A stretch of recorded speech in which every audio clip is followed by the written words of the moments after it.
আসসালামু আলাইকুম এভরিওয়ান। আজকে রান্না করলাম মটরশুঁটি দিয়ে চিকেন খিচুড়ি। প্রথমে আমি এখানে দিয়ে দিব 2 চামচ আদা বাটা, 2 চামচ রসুন বাটা, 1 চামচ জিরার গুঁড়া, 1 চামচ ধনিয়া গুঁড়া, 1 চামচ হলুদ গুঁড়া এবং 2 চামচ মরিচ গুঁড়া। এবার পরিমাণ মতো পানি দিয়ে মশলাগুলোকে খুব ভালোভাবে মিক্স করতে হবে। মিক্স করা হয়ে গেলে সরাসরি এখন আমি চুলায় চলে যাব। পরিমাণ মতো তেল দিয়ে এবার এখানে 5 থেকে 6টা লবঙ্গ, এলাচ, তেজপাতা, দারচিনি এবং 1 কাপ পেঁয়াজ কুচি দিয়ে দিলাম। এবার পেঁয়াজটাকে খুব ভালোভাবে ভেজে নিলাম।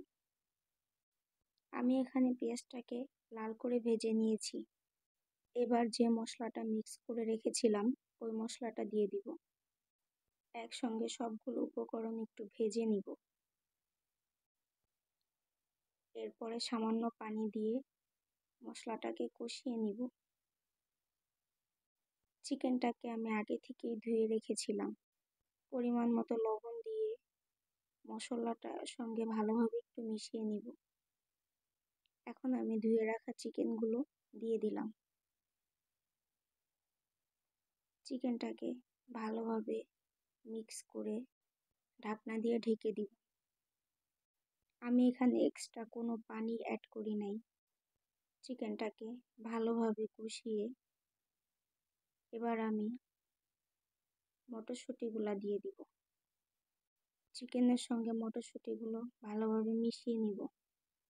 এখন আমি অ্যাড করে দিব ধুয়ে রাখা মুগ ডাল।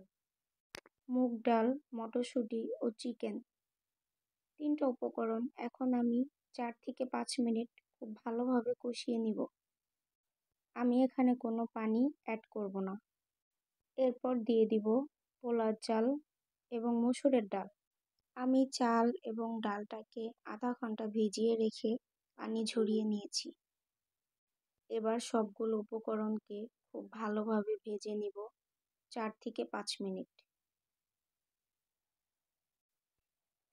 4 থেকে 5 মিনিট ভেজে নেওয়ার পর এখানে দিয়ে দিলাম 8 থেকে 9টা কাঁচামরিচ।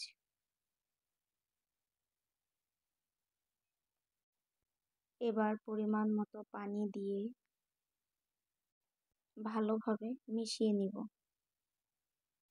মেশানো হয়ে গেলে ঢাকনা দিয়ে ঢেকে দিব। ফিরে এলাম 15 মিনিট পর। ঢাকনা উঠিয়ে এবার কিছু পেঁয়াজ বেরেস্তা দিয়ে দিলাম। এখন চুলা থেকে নামিয়ে নিলাম। মাশাআল্লাহ, খিচুড়িটা দেখতেই পাচ্ছেন কত সুন্দর হয়েছে। খিচুড়িটা দেখতে যতটা সুন্দর হয়েছিল খেতে ঠিক ততটাই মজা হয়েছিল। আলহামদুলিল্লাহ। আজকে আমি খিচুড়িটা পরিবেশন করছি আমের আচার দিয়ে। কাঁচা আম শুকিয়ে আচারটা তৈরি করা হয়েছে। আমার রান্নাটা কেমন হয়েছে অবশ্যই কমেন্টে বলবেন। আমার ভিডিওটা যদি ভালো লাগে অবশ্যই লাইক দিবেন। ধন্যবাদ সবাইকে।